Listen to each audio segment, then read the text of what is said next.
Didn't I Say to Make My Abilities Average in the Next Life was one of my most anticipated series going into the fall anime season, but it quickly got outpaced by other shows. And looking at reviews going around, I'm not the only one who thinks that as much as Mile failed in her goal of having average abilities, she definitely got an average anime. The concept of an overpowered isekai protagonist who really just wants to be normal is a good start for a comedy, and a kirarake, or cute girls doing cute things, show about a JRPG party worked pretty well for Endro this past winter. But average isekai turned out to have a few problems that blew some holes in the foundation, and we ended up with a show that was about equally good as not. Director Ota Masahiko is probably best known for Himoto Umaru-chan, which had pretty much the exact same result. It too had a solid comedy premise, and when it expanded from that, it ended up with mixed results. This is especially true in the second season, where we had some really good material with Umaru's redemption arc and her making friends with the other girls, but also some boring stuff with Taihei and his co-workers, and some harem antics that didn't really fit the show. On top of that, it then introduced Hikari, the tiny trash fire who makes every scene she's in intolerable to watch. But I was still looking forward to average. I'd loved most of Umaru-chan as well as Kotoura-san, and the light novels looked cute. Oh, wait, the light novels. If you've been around any discussion of this show, you've probably heard a lot of comments about the anime's gratuitous changes from the source material. And while this isn't always a bad thing in adaptations, in this case, these changes often detract from what makes the show enjoyable. The episodic storylines run through material in a flash, and a lot of the content we do get is anime only. For instance, the villain of the first 3 episodes, who drove a lot of viewers off the show, is completely anime original and just comes off as the staff apologizing for making Uza maid. As well, Miles' nanomachine colony is made into a talking cat that only she and the viewer can see, and her internal monologue becomes her and the cat addressing the fourth wall.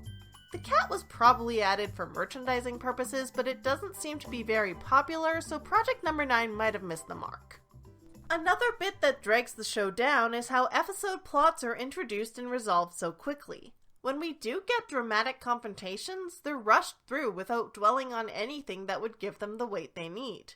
We know Reina has a personal vendetta against bandits, and she starts to get into this when fighting the highwaymen from Albarn, but she gets talked into sparing their leader without any real attention paid to why she's doing that or how she's come to work through her issues. And then there's the episode with Mavis's dad. After they've fought their way to save Pauline from being forced to marry Mavis's brother, good old dad tries to force Mavis to come home and be a proper lady, so Mile has to fight him with her friend's career choice on the line. While the fight has some funny moments like Mile calling time out, the actual drama is just kind of skipped around. They start to address it with Count Van Alstyne talking about how he raised Mavis expecting her to turn out one way and asking why be happy when you can be normal, but Mile just calls him old-fashioned, wipes the floor with him, and that's that. Sexism is over! And most fights don't even end talking about the issue they're supposed to be about, but instead getting distracted by a callback to some running gag, which might work sometimes, but not as often as the writing staff thinks it does. This is in large part another effect of the changes from light novel to anime, as in rushing through the stories, we end up with plot holes at worst, and at best, leaving explanations in subtext to dig through and make sense of what happened. Character development feels like it's being speedrun, so it takes longer to care about the members of the Crimson Vow, and when you do, you feel cheated that the show isn't using them to their full potential. But that's the thing about this show. The characters are good, and it is usually a fun time. Self-aware isekai comedies are a whole subgenre now, and this one will make you laugh if you enjoy otaku humor and references to anime, movies, and tokusatsu. Watching both Ascendance of a Bookworm and Dr. Stone taking the act of reinventing things for a new society as a central premise, I laughed at Mile inventing Nendoroids like it was just as revolutionary as paper or electricity. Not all the jokes land, of course. Mile meeting Reina and going, "Wow, a real-life tsundere," got a lot of eye rolls. And the first episode parodies a tasteless scene from Sword Art Online and comes off just as bad. But most of the time, it's fun to spot the references, and the writers seem to be actually enjoying themselves, as opposed to something like Virtual Son Looking, where they make a pop culture reference just to tick off a box. average does seem to get that the most important things about a Kirarake show are cuteness, atmosphere, and character relations. The art is adorable, and even when the animation seems a little rushed, it never looks bad. The setting is well crafted and the mood is usually sweet and fun, although like I mentioned, they tend to flub the landing on dramatic moments. And while it's definitely hindered by that mishandling, the Crimson Vows' friendship, their reliance on one another, and the way they make each other stronger do have the makings of something great.